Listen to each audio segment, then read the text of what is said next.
The U.S. has designated, as you know, a number of groups as terrorist organizations in Pakistan, and most recently this resistance front that initially took the responsibility for this attack. How Pakistan is trying to shut down some of these designated groups. बीबी मैं तो हैरान हो गया हूँ. Pakistan Deputy Prime Minister and Foreign Minister Ishaq Dar has made a U-turn. He has bucked USA's decision to designate Lashkar-e-Taiba or the TRF as a terrorist organization. They have designated TRF. We have no issue.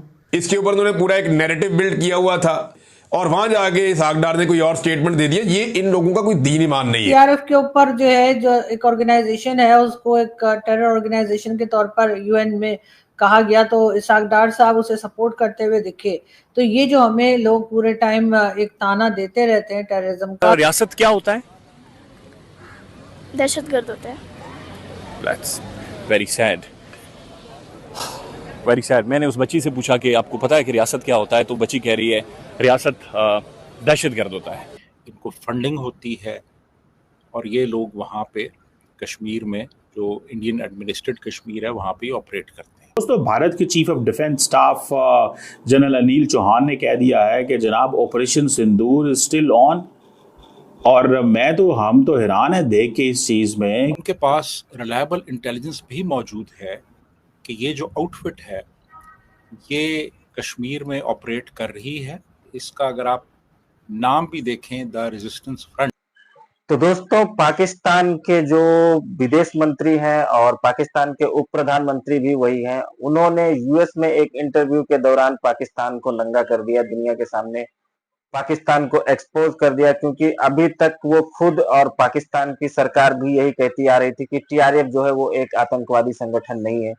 लेकिन जब US में उनसे सवाल किए गए एक media channel द्वारा, तो उन्होंने कहा कि टीआरएफ जो है वो एक आतंकवादी संगठन है. तो ये दोगलापन दिखाता है पाकिस्तान का कि कैसे, कहाँ, किस सिचुएशन में इनको पलट जाना है, वो दिखाता है.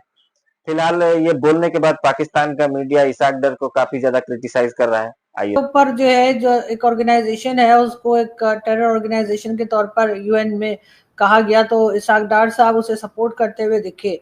तो ये जो हमें लोग पूरे टाइम एक ताना देते रहते हैं टेररिज्म का, तो क्या आपको लगता है वाकई में ऐसा नहीं है कि यहाँ पर कोई इस तरह के लोगों को सपोर्ट किया जा रहा हो? देखिए, मुख्तलिफ लेवल्स पे सपोर्ट तो मौजूद है. आप ये देखिए कि अभी यूनाइटेड नेशंस ने तो नहीं, लेकिन अभी ये 18 जुलाई को यूनाइटेड स्टेट्स ने द रेजिस्टेंस फ्रंट को एक टेररिस्ट ऑर्गेनाइजेशन डिक्लेयर कर दिया है. और उनके पास रिलायबल इंटेलिजेंस भी मौजूद है कि ये जो आउटफिट है ये कश्मीर में ऑपरेट कर रही है और इसको बाहर से भी सपोर्ट मिल रही है. और ये एक नई आउटफिट है. इसका अगर आप नाम भी देखें, द रेजिस्टेंस फ्रंट, तो वो एक जो ट्रेडिशनल हमारे यहाँ इस तरह की जिहादी तंजीमें रही हैं, नाम भी मुख्तलिफ है. यानी एक उन्होंने सेकुलर टच देने की कोशिश की है नाम को. जैसे अब जैश ए मोहम्मद है या लश्कर तैयबा है, ये सारी जो है ये इनका एक ख़ास एक नोमेनक्लेचर होता था और उससे पता चलता था कि ये रिलीजियसली मोटिवेटेड ऑर्गेनाइजेशंस हैं. लेकिन इसको उन्होंने थोड़ा सा सेकुलराइज कर दिया है और इनकी जो टेक्निक्स हैं वो भी ज़रा डिफरेंट है. ये साइबर स्पेस में भी काम करते हैं, आर्टिफिशियल इंटेलिजेंस का इस्तेमाल करते हैं और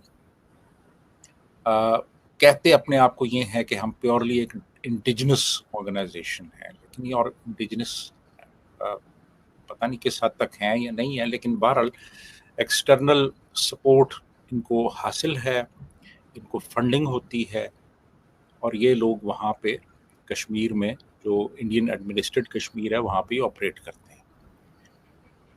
अच्छा, अब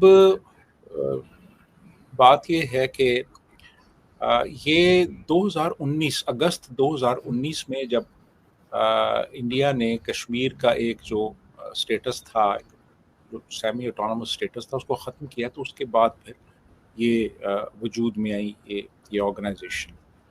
और जनवरी 2023 में इसको इंडिया ने एक टेररिस्ट ऑर्गेनाइजेशन डिक्लेयर किया और अभी जुलाई 2025 में अमेरिका ने भी कर दिया है। और इंडिया की कोशिश ये है कि यूनाइटेड नेशंस भी इसे जो रेजोल्यूशन 1267 है उसमें ऐड करे, जिसमें कि ऑलरेडी 139 ऐसी ऑर्गेनाइजेशंस के नाम मौजूद हैं, ऑर्गेनाइजेशंस के और इंडिविजुअल्स के, जो कि टेररिज्म में इन्वॉल्व हैं, और ये सारी पाकिस्तान बेस्ड है। जी आरसू। लेकिन सर इतने मतलब फिर हम बिल्कुल सफेद झूठ जैसे कहते हैं, हम ऐसा कैसे कह देते हैं कि हमारे यहाँ तो कोई है ही नहीं और हमारे यहाँ सिर्फ एलिगेशंस है? इसलिए क्या हम FATF में भी 4 बार जा चुके हैं। और आपके ख्याल से इन लोगों को अगर पता है कि FATF में क्यों गए, तो इन चीजों को कंट्रोल क्यों नहीं किया जा रहा? करना नहीं चाहते या कर नहीं पा रहे? देखिए, अगर करना चाहें तो कर सकते हैं। एक बहुत बड़ी हमारे पास फौज है, बहुत बड़ा इंफ्रास्ट्रक्चर है इंटेलिजेंस का, कर सकते हैं। लेकिन बहुत सी इसमें रीजंस हैं। एक इसका हिस्टोरिकल बैकग्राउंड है, इंस्टीट्यूशनल बैकग्राउंड है, एक स्ट्रेटेजिक बैकग्राउंड है इसका, कि हमने इन ऑर्गेनाइजेशंस को हमने रखा हुआ है ये लो इंटेंसिटी कॉन्फ्लिक्ट में और लो कॉस्ट ये जो जो कॉन्फ्लिक्ट है उसमें ये बड़ी सूदमंद होती हैं। हमारी जो फॉरेन पॉलिसी है उसका एक ये टूल रहा है अफ़गानिस्तान में भी और कश्मीर में भी। इंडिया को प्रेशराइज़ करने के लिए हमने इनको इस्तेमाल किया, हमने अफ़गानिस्तान को प्रेशराइज़ करने के लिए इन ऑर्गेनाइजेशंस को इस्तेमाल किया। तो ये हमारी एक कह लें कि एक तरह की जो स्ट्रेटजी का हिस्सा रहा है कि इन ऑर्गेनाइजेशंस को इस्तेमाल किया जाए, वो हम करते रहे हैं। अच्छा, एक तो ये बड़ा फैक्टर है। उसके बाद फिर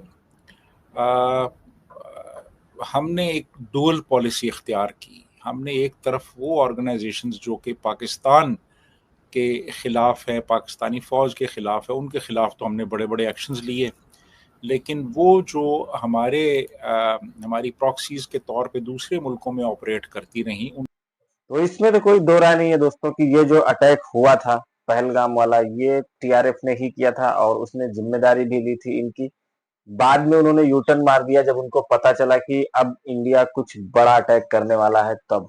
और मुझे ऐसा लगता है कि जब ये अटैक किया था TRF ने, जब जिम्मेदारी ली, तब भारत का जो इधर का जब मूड देखा कि भारत अब एकदम अटैक करने के मूड में है, मानेगा नहीं, उस टाइम पे शायद ये जो पाकिस्तान की एजेंसी है ISI और पाकिस्तान की आर्मी ने उनके ऊपर प्रेशर बिल्ड किया होगा कि तुम ये गलत कर रहे हो, ये जो तुमने किया है इसको तुरंत ये रायता समेटो, नहीं तो भारत कोई बड़ा अटैक कर देगा पाकिस्तान के ऊपर। और फिर वही हुआ कि TRF वालों ने जो है वो बोला कि नहीं, ये तो हमारी वेबसाइट हैक हो गई थी, इसकी वजह से ये न्यूज़ लीक हो गई और ये हैकर ने किया है, हमने कोई अटैक नहीं किया, हम इस अटैक की जिम्मेदारी नहीं लेते।